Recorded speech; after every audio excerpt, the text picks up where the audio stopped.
may barko,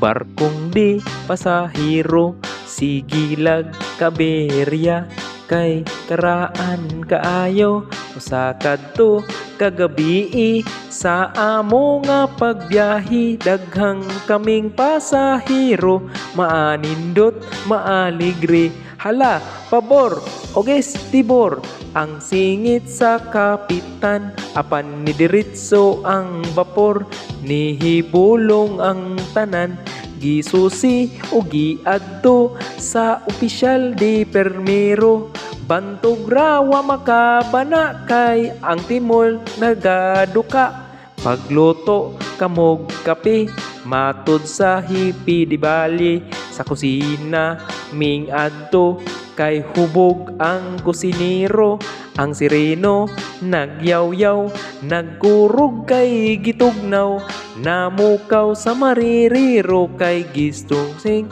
parabilo, ang puser misuroy na, ug ang tikit nangulikta,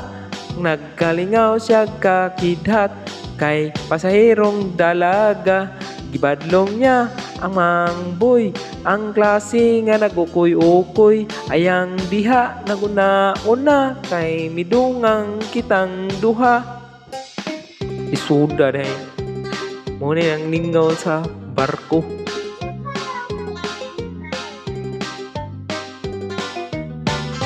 Wa damha ang bapor, ni kalit lang nga napandol, tiras amuning kal, kadaghang nagtikangan, kapitan nataranta, kung unsa nang hitabua, matud ko waka pasukay, nasangad lamang kita,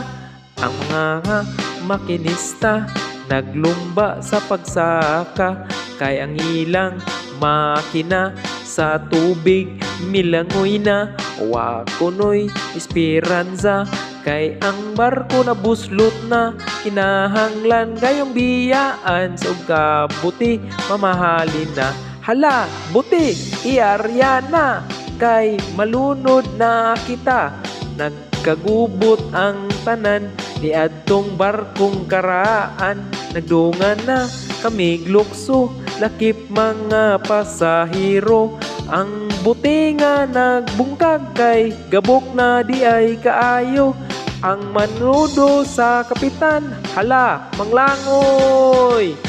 manglangoy kitang tanan.